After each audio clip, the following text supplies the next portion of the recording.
시청자 여러분 안녕하십니까? VOA 뉴스투데이 시작합니다.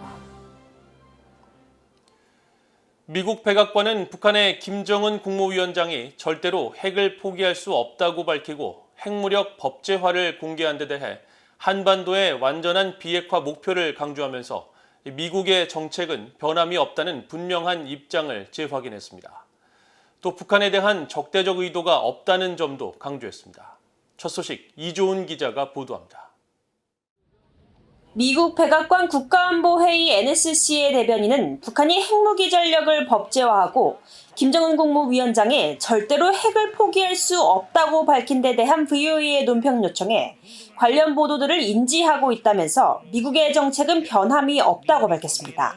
이 대변인은 그러면서 미국은 북한의 위협에 대처하고 한반도의 완전한 비핵화라는 공동의 목표를 진전시키기 위해 동맹국 그리고 파트너들과 계속 긴밀히 협력하는 데 여전히 중점을 두고 있다고 강조했습니다.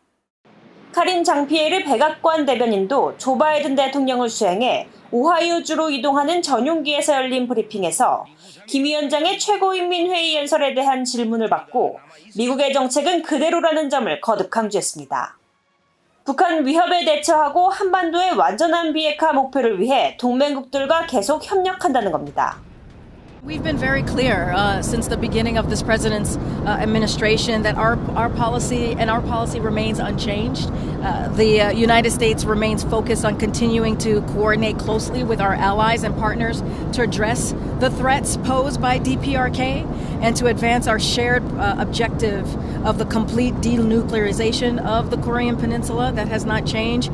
앞서 이날 북한 대외관영 조선중앙통신과 노동당 기관지 노동신문은 북한이 8일 핵무력 정책을 최고인민회의 법령으로 채택했다고 보도했습니다.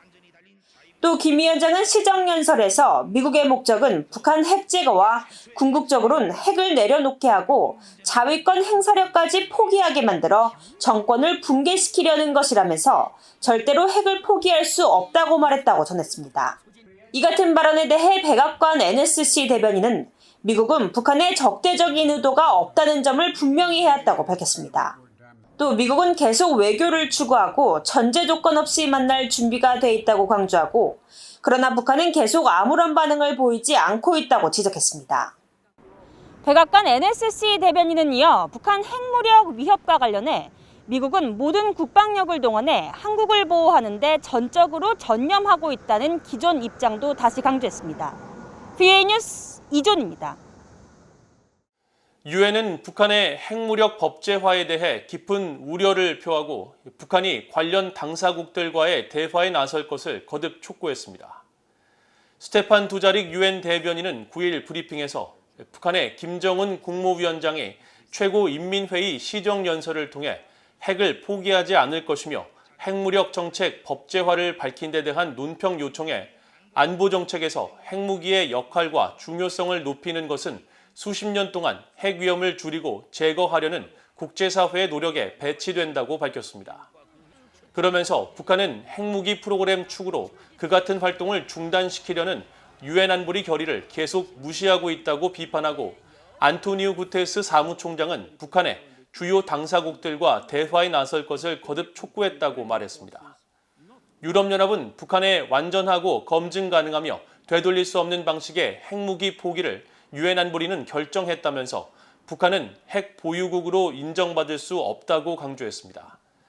유럽연합 대변인은 9일 관련 사안에 대한 VOA의 질문에 이같이 강조하고 유럽연합은 북한이 불안정하고 불법적인 행동을 중단하고 관련 당사국들과 대화를 재개하며 안보리 결의에 따른 의무를 준수할 것을 촉구한다면서 유럽연합은 유엔 결의에 대한 완전한 이행을 독려할 것이라고 밝혔습니다. 북한의 김정은 위원장이 핵을 포기하지 않겠다고 밝히고 선제적 핵 사용을 법제화한 것에 대해 미국의 전문가들은 향후 미국의 대북 정책이 비핵화 목표를 유지하면서 위기 관리에 중점을 둘 수 있다고 전망했습니다. 북한의 선제 공격 위험에는 미국도 선제 공격 법제화를 논의할 것이라는 관측도 나왔습니다. 박승혁 기자가 취재했습니다. 에반스 리비어 전 미국 국무부 동아태 수석 부차관보는 9일 VOA에 향후 미국의 대북 정책이 비핵화 목표는 유지하지만 핵 위기 관리에 초점을 맞추는 쪽으로 변화할 수 있다고 전망했습니다.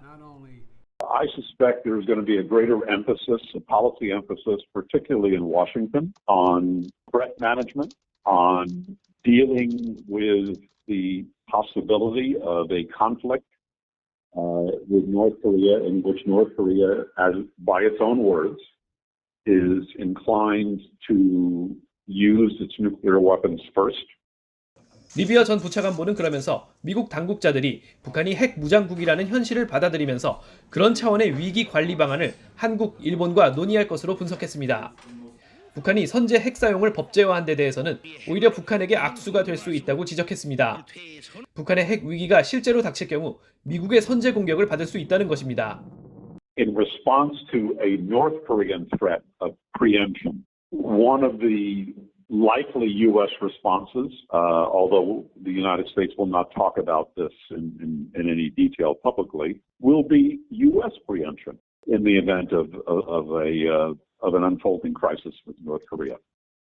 브루스 클링너 헤리티지 재단 선임연구원 역시 북한의 핵 포기 불가 선언은 향후 비핵화 노력에 어려움을 예고한다고 말했습니다. 하지만 미국은 비핵화라는 대원칙을 바꾸지 않고 지금처럼 제재와 외교를 병행할 것으로 내다봤습니다. I don't think it will have a change in U.S. policy because we will continue to try to use all the instruments of national power, being diplomacy and deterrence and sanctions and law enforcement. 김 위원장의 핵 포기 불가 선언을 뒷받침하기 위해 북한 정권이 조만간 추가 핵 도발을 감행할 수 있다는 관측도 나왔습니다. 이성윤 터프치대 교수는 김 위원장의 선언이 7차 핵실험의 전조일 수 있다고 말했습니다. Now, with a major declaration, there has to be some supporting evidence. There has to be some action. And I expect Kim to back up his threat, his declaration with a nuclear provocation, with a nuclear test, more threats of preemptive nuking Korea. 전문가들은 한국 윤석열 대통령의 담대한 구상 역시 큰 장애물을 만나게 됐지만 한국 정부는 미국과 공조하에 꾸준히 외교 노력을 이어가는 것이 중요하다고 강조했습니다. VOA 뉴스 박승혁입니다. 미국 하원 공화당 소속의 영김 의원이 9일 러시아가 우크라이나 전쟁에 사용할 무기를 북한으로부터 구매하고 있다는 미국 정부 평가에 대한 VOA의 논평 요청에 북한의 김정은은 자신의 권력만을 걱정하는 폭력 배임을 거듭 입증해 왔다면서 북한 정권이 주민들을 계속 학대하고 있다는 점을 고려할 때 그 정권이 블라디미르 푸틴 러시아 대통령의 우크라이나 침공을 지원한다는 것은 놀랍지 않다고 비난했습니다.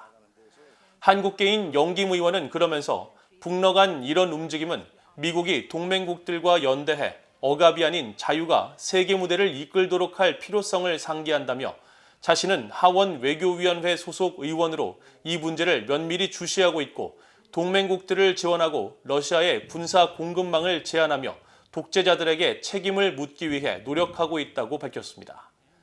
민주당의 리처드 블루멘탈 상원의원도 7일 트위터를 통해 러시아가 국제사회로부터 따돌림을 받는 왕따 국가와 테러 지원국, 즉 이란과 북한으로부터 치명적인 무기와 무인기, 포탄을 구매하고 있다는 것은 러시아가 왜 두 나라처럼 테러 지원국으로 지정돼야 하는지를 충분히 보여준다고 밝혔습니다. 미국 당국이 러시아의 북한 무기 구매 정황을 확인한 가운데 북한과 러시아 간 철도 화물 운행이 이달부터 재개될 것으로 보입니다. 러시아 국동당국은 신흥철 주러 북한 대사가 8일 올레크 코제미아코 연해주 주지사를 만난 자리에서 이같이 말했다고 인테르팍스 통신이 전했습니다. 북러 철도 화물 운송은 코로나 바이러스 사태로 인해 2년 반 동안 중단됐었으며 러시아의 우크라이나 침공 이후 북한과 러시아는 양국 관계를 강화하고 있습니다. 앞서 미국은 6일 러시아가 북한으로부터 수백만 발의 포탄과 로켓을 구매한 정황을 확인한 가운데 영국의 민간단체인 합동군사연구소 루시의 제임스 번 국장은 VOA에 러시아가 구매하는 북한 무기들은 북러 철도를 통해 러시아로 운반될 수 있다고 분석했습니다. 한편 러시아 외무부는 7일 북한에 대한 석유와 석유 제품의 공급을 재개할 준비를 하고 있다고 발표했습니다. 토니 블링컨 미국 국무장관은 한국의 추석을 축하하는 성명을 내고 미국을 대표해 한국인들이 즐거운 추석 명절을 보내기를 기원한다고 밝혔습니다. 블링컨 장관은 8일 발표한 성명을 통해 지난 2년간 많은 어려움이 있었지만 우리가 이 같은 도전들에 직면하면서 우리의 관계를 강하고 회복력 있게 유지하는 것의 중요성을 다시 떠올리게 된다고 강조하고 이번 추석에 우리는 미한 양국 간 오랜 우정과 우리가 미래를 향해 구축하고 있는 더욱 긴밀한 관계에 대해 감사를 표한다고 말했습니다.